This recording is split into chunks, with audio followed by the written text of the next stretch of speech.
My name is Helen, and I'm 32 years old. Although it is the beginning of a new year, nothing good has happened at all. Most of our electrical appliances in our house have broken down, and my eldest daughter Maggie had to change classes as soon as she entered the 3rd grade. Since she was not in class with all her best friends, she goes to school every day in a very grumpy mood. She often asked for a day off because she was unhappy at school. I tried to calm her down and make her go to school every day, but to be honest, it's very difficult to do that every single morning. My younger son Tim began playing volleyball during spring at his volleyball club, but he recently sprained his finger. It seems like he had a fracture, and I had to arrive at work late every week to accompany him to the hospital. People at work make me feel ashamed of myself every day since they would talk behind my back just because I had kids. My husband Dan quit his work 3 months ago because he got mentally depressed due to the horrible power harassment he received from his previous boss. Although he transferred to a new company where it's easier for him to work than before, his income had dropped drastically. Despite these problems which happened to our family, Dan and I are doing the best we can at the moment. Recently, however, something horrible happened to our family. My mother passed away. She had been very healthy until recently, but she had been feeling exhausted for days on end and went to the nearest hospital for a checkup. I accompanied her to the hospital, and at the hospital, the doctor told us the name of the disease that she had, and I really couldn't believe my ears. She had terminal cancer. My mother was surprised as well when the doctor told me that the disease had progressed to the point where there was nothing they could do. My mind went blank. My mother, who was surprisingly calm, laughed and encouraged me. "Oh, don't worry. Maybe I can get better." My mother's positivity at times like this was one of the best things about her, but at that time, it even looked like she was pretending to be fine. Her condition worsened day by day, unfortunately, and only 1 month after we were informed by the doctor about her disease, she passed away. The pain and loneliness of knowing that someone's life had been snuffed out so easily and that I could no longer talk to my mother, whom I loved so much, overwhelmed me. I felt as if there was a huge hole in my heart, and because I have my kids, and because I was just so busy with preparations leading up to the funeral, I couldn't even actually feel the sadness of my mother's death. After everything was over, an unspeakable sadness overtook me, and I sobbed in front of my mother's photo as I had realized that I was saying actually goodbye to my beloved mother. Then right after something had happened one day, a month after my mother's funeral, I found a letter from a credit card company in our mailbox, and it was sent to my name. I did indeed have a credit card, but I had never used it since I got married, and it had been hidden in the back of the door where I kept my bank book and personal things. Thinking for a moment that it had expired and a new credit card had arrived, I opened the letter.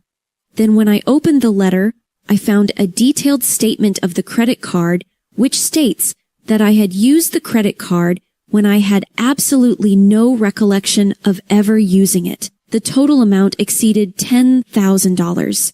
Even though I looked at the details of the statement over and over, I really had no idea what they all were. I thought my credit card information had been hacked, so in panic, I called my credit card company. I explained the situation and asked them to stop the card. Then, when Dan came home from work, I apologized to him and explained the situation. My credit card information might have been stolen. About $10,000 were used with my credit card. "Huh, you're joking, right?" Dan couldn't believe what he was hearing. I apologized to him repeatedly. Immediately after that, I searched for the credit card I had put away in the back of the drawer, but I couldn't find it anywhere. I even came up with a theory that maybe a thief had stolen it since I never took out the credit card after I put it in the drawer the last time. This all happened because you had a credit card that you never even used. I couldn't say anything back to Dan, who was half angry and half fed up with the situation as he had a point, and all I could do was to keep apologizing. $10,000 is a very large sum of money for our family. Since it was impossible to pay it all in one lump sum, we finally decided that we would pay it back in installments, and for the rest of the day, I was just depressed. That day, after the kids had gone to bed, when I was reviewing the family account book, besides Dan, who was looking over at the credit card statement, Dan looked like he realized something. What happened when I asked? Dan pointed to one particular item on the statement that made me dizzy just by looking at it. The name of a hotel where my mom said that she was going on a trip with her friends this month, and that's where they were all staying at, and $4,000 were being charged from there. I didn't even know my mother-in-law Violet was traveling until Dan told me just then. But when I stopped the credit card, I remembered that the lady on the other end of the phone had told me that it was being used at a certain outlet mall as well. That outlet mall was also located where Violet had traveled to. On top of that, Violet had visited us just last month. So I got more suspicious and came up with a theory. Could it be that Violet has my credit card? Dan thought the same thing and immediately called Violet. At first, Dan was afraid to ask over the phone, but he gradually became irritated and annoyed once he began talking to Violet. Huh? What the hell were you thinking? This is a crime, you know. As we expected, Violet took my credit card from the drawer while we weren't looking. She used the card to pay for her friend's hotel fee and spending sprees at the outlet mall, and it seemed like she didn't think what she did was anything wrong. Dan thought that anything he would say over the phone would not get us anywhere, so he decided to visit Violet later on, to ask her for more details. Of course, I decided to accompany him. This meant that I couldn't use my pay leaves anymore after that, but I couldn't really care less about it. While the kids were at school, Dan and I drove over to Violet's house. Violet has been living alone since her husband passed away a few years ago. Whenever I see her, she would pick on me, and when I go home for Thanksgivings and New Year's, she would push me around to help her with house chores. You've married into our family, so you have to follow the rules of this house. The wife is the last one to eat her meal while the husband is relaxing. The wife would work in the kitchen. Violet is always monitoring me on what I'm doing, and she points out every little detail to me. Can't you be more efficient? This is why I hate mothers like you who work at a company. If you got married, you should do more for your family. I pity my son and the kids. Violet knows what's going on in our family, but she will never stop criticizing me. When she came to visit me last month, she came unannounced to see if I was doing my house chores properly and if I'm looking after the kids. She stayed for about a week, and even when I went to work, she just only relaxed in the living room. I still remember that she never helped me with any of the house chores and would go back home after relaxing and doing nothing at our house. And I will never forget what Violet said to me when my mother passed away. Your mother will be relieved now. Parents are always in trouble when they have a child who isn't efficient at anything. I was angry at Violet for belittling me and treating my mother's death like that, and so we arrived at Violet's house without a single apologetic look on her face. Violet quietly held out my credit card. It's not like you were using it, so it's fine. That's not the point. The bill is coming to us. Dan's voice rose at once after hearing what Violet has said. Of course, if someone spends a large sum of money on you, even if that person is your own mother, you tell her off.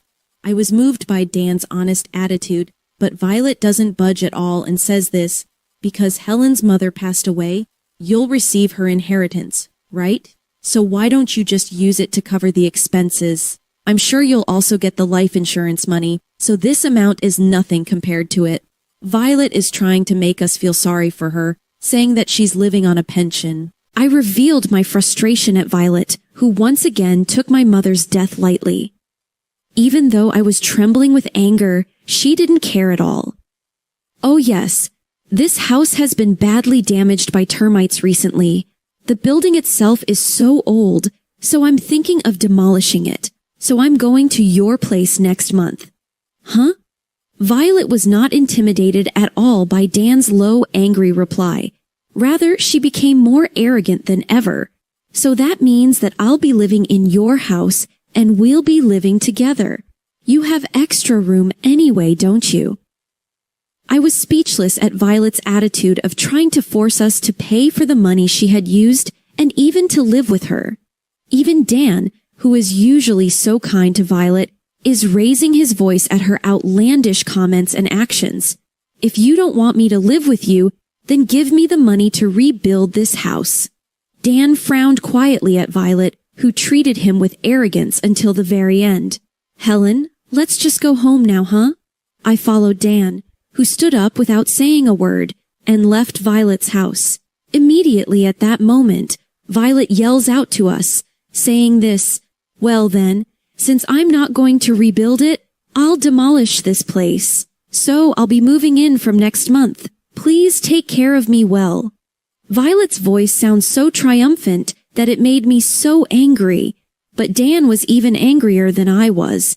If talking with my mom is not going to work, I have no choice but to take action. Witnessing Dan's anger, I realized that this was the beginning of the end for Violet. During the next month before Violet forces herself to move in with us, Dan told me about his plan. The company Dan works for has company housing as a benefit, and if there is an opening there, he planned for us to move there temporarily. No matter what we say, Mom will do anything to have it her way. So if that's the case, then we have to be prepared to. Fortunately, Dan's company housing is close to our kids' school, and we brought enough daily necessities and clothes to live there for a while. I thought the kids would be confused by our sudden move, but they surprisingly got into it and helped us prepare for moving out. I didn't know we had another house. Maggie looked really excited. "I liked where we were living, but this one is really nice too," she said. Tim seemed to be enjoying himself. They used to sleep in their own rooms, but the company house only has one big bedroom.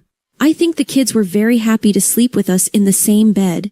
The room was perfect because it had furniture and appliances, so we were to live in that company housing for a while.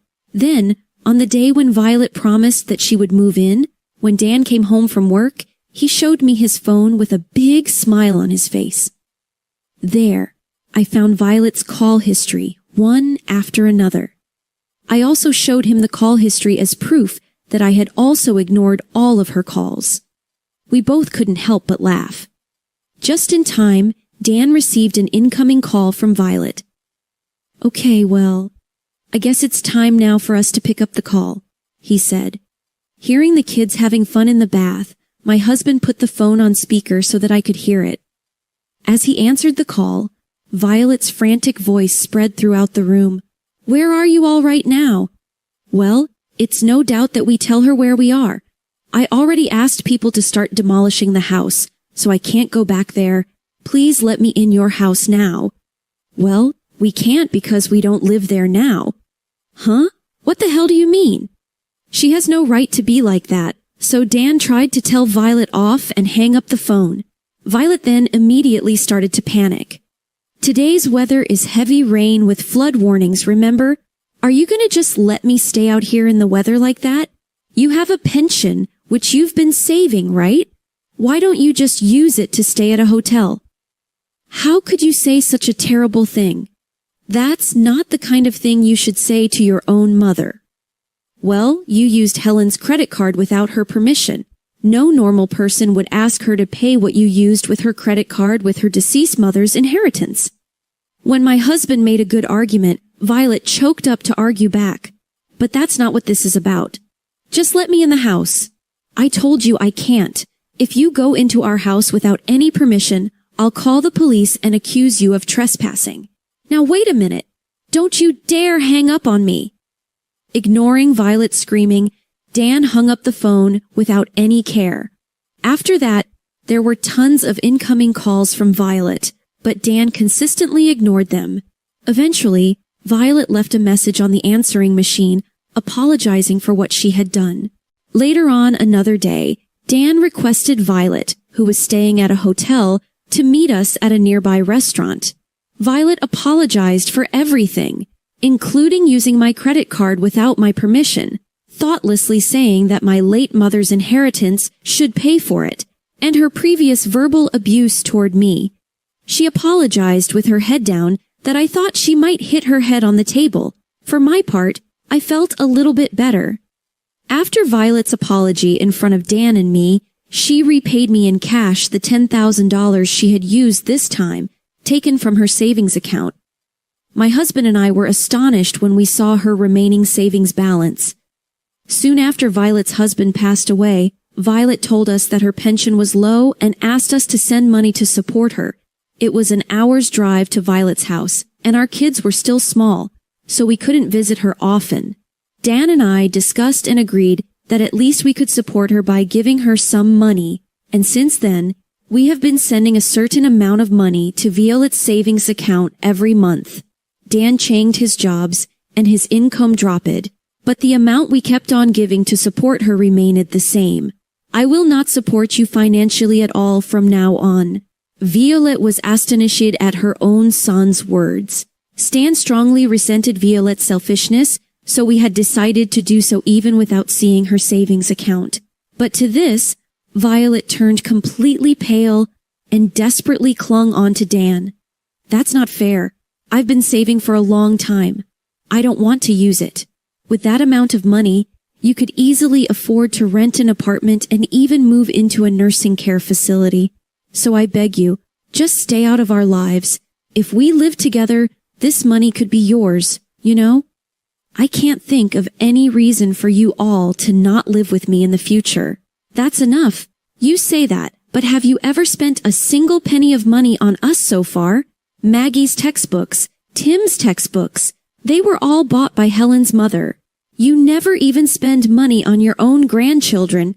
When I was also worried about quitting my job, all you cared about was if I was able to send money to you. Dan then brushed off Violet's clinging hands and walked away. I heard Violet crying, but I didn't even turn around. After that, as Dan had declared, we stopped sending money to Violet. It's most likely that we won't provide any financial support for Violet in the future. So this means that we had cut off ties with Violet. According to what we heard from Dan's acquaintance, Violet had rented an apartment and started living alone after that. It seems that moving into a nursing care facility wasn't an option for Violet, and she was afraid that her neighbors would find out that she had been cut off from her only son's family as well. The new place she moved into seems to be a very old apartment, and she is supposedly living there quietly. Violet didn't hesitate at all to use my credit card because she just didn't want to touch her own savings. The reason why Dan was so angry with Violet was that he really couldn't believe her attitude towards our kids, Maggie and Team, and us, and how she refused to support our family financially. Dan said that he found it extremely shameful that Violet was selfish enough to save money only for herself so that she would have a nice lifestyle for herself when she got old. I feel like Violet will probably hardly use her savings. I'm actually nervous that with all the money in her savings account, she might get scammed someday. Even if she does get scammed, we definitely wouldn't help her in any way. After making sure that Violet moved into an apartment, we will move out of the company housing and move back into our house confidently.